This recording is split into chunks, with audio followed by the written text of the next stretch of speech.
Saudara-saudari, marilah kita mendengarkan renungan dengan judul Kesaksian Yohanes Pembaptis yang berdasarkan pada Injil Yohanes bab 1 ayat 26 dan 27.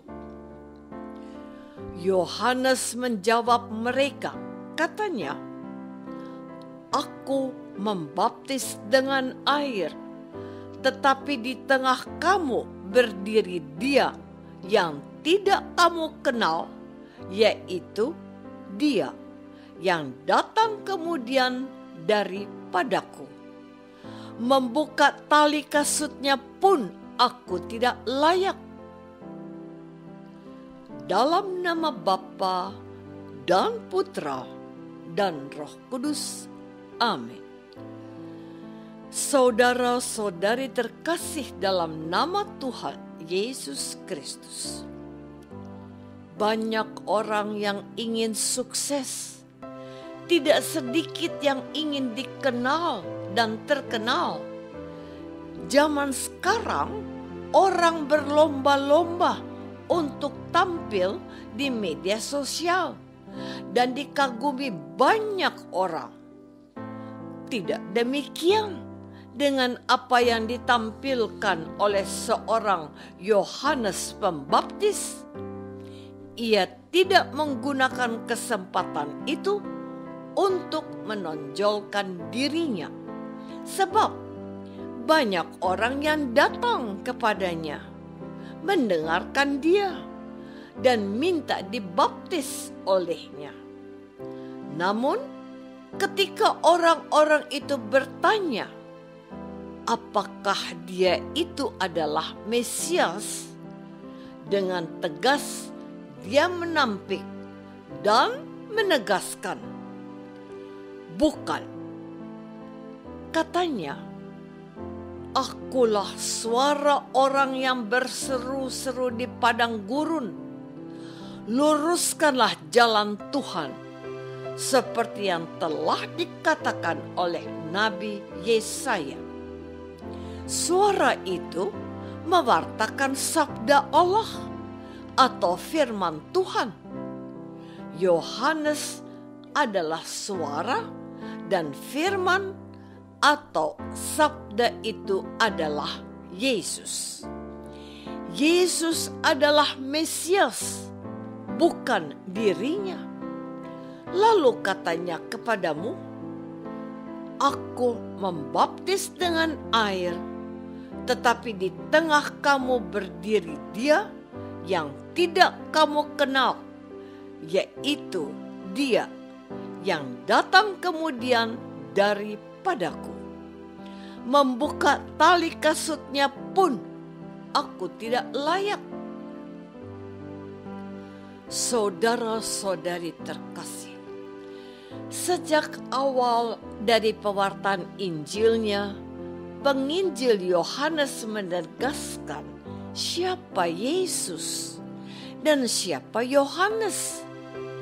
Yesuslah Mesias yang ada di antara bangsanya, tapi tidak mereka kenal. Yohanes bukan Mesias. Dia hanyalah suara yang mengabarkan kehadiran sabda di antara mereka. Bahkan dia merasa tidak pantas di hadapan Dia yang datang kemudian daripadanya. Tetapi dia sudah ada sebelum Yohanes dijadikan. Sebab Dia adalah firman yang bersama-sama dengan Allah, dan Dialah Allah yang menjadikan Yohanes. Segala sesuatu dijadikan oleh Dia, dan tanpa Dia tidak ada sesuatu pun yang telah jadi dari segala yang telah dijadikan.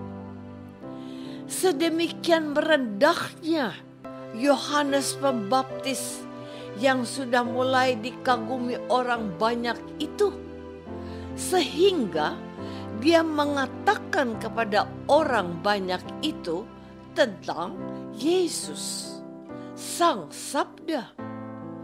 Membuka tali kasutnya pun aku tidak layak.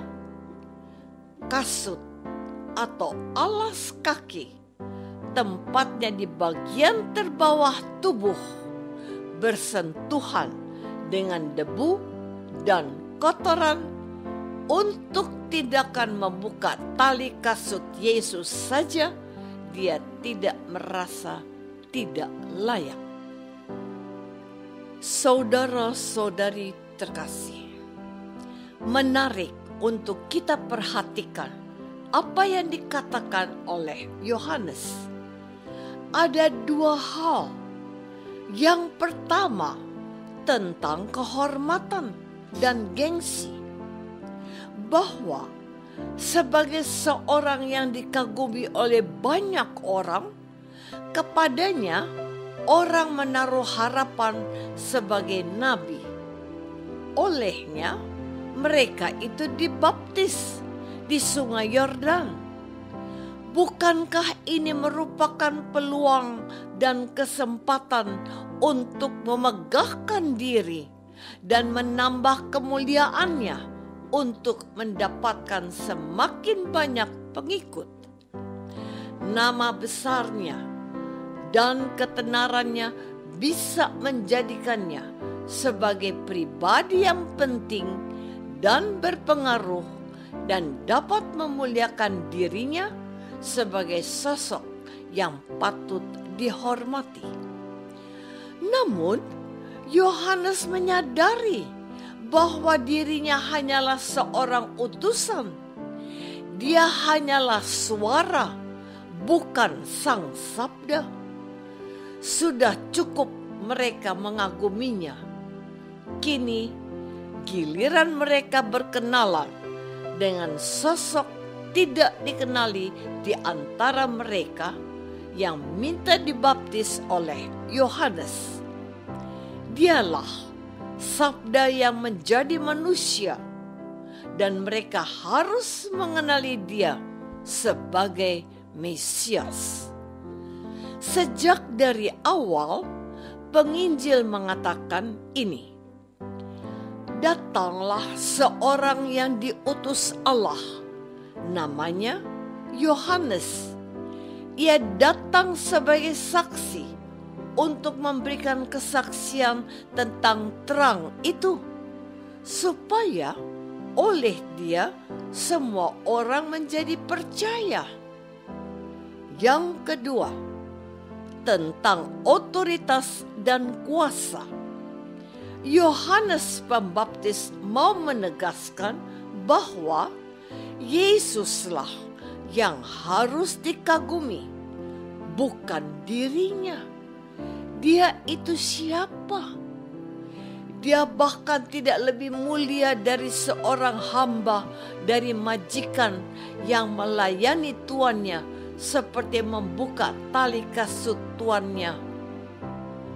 Untuk hal sedemikian saja, Yohanes merasa dirinya tidak layak.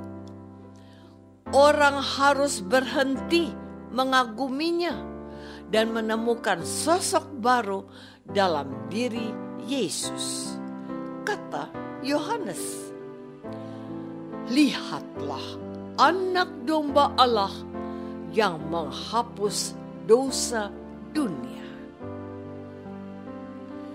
Saudara-saudari terkasih, apa yang bisa kita petik dari kesaksian Yohanes tentang Yesus, Sang Mesias?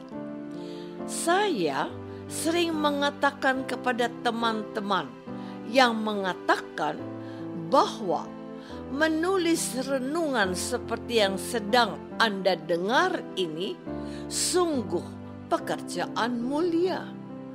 Saya selalu mengutip kata-kata Yohanes ini untuk menjawab mereka. Yesus harus menjadi semakin besar dan aku dilupakan saja, saya tidak lebih baik dari Yohanes. Lalu saya mengutip firman Yesus ini. Jikalau engkau selesai melaksanakan tugasmu, katakanlah, kami ini adalah hamba yang tidak berguna. Kami hanya melaksanakan tugas tuannya. Setiap imam, setiap biarawan atau biarawati, setiap pemuka agama Katolik, termasuk Anda dan saya, marilah kita miliki semangat mulia Santo Yohanes Pembaptis. Kita harus mulai menyadari dan mempolakan cara pikir dan tindakan kita sedemikian rupa agar Yesus semakin dikenal dan disembah serta dimuliakan. Ingatkah Anda bahwa saya pernah berkata, jika khotbahmu, pengajaranmu tidak membuat orang bertemu dengan Yesus, mengamuni Yesus, dan percaya kepada Yesus, kamu gagal. Apakah aku dalam hidupku sudah menghadirkan Yesus untuk dikagumi? Marilah kita berdoa. Bapa yang Maha Baik, berilah kami semangat yang ada pada diri Yohanes Pembaptis. Bantulah kami untuk menampakkan kehadiran putramu melalui pikiran, tutur kata, dan tindakan kami yang melakukan firman-Nya. Demi Yesus Kristus, pengantara kami. Amin. Semoga kita semua selalu dinaungi dan dibimbing oleh berkat Allah yang Maha Kuasa. Dalam nama Bapa dan Putra dan Roh Kudus. Amin.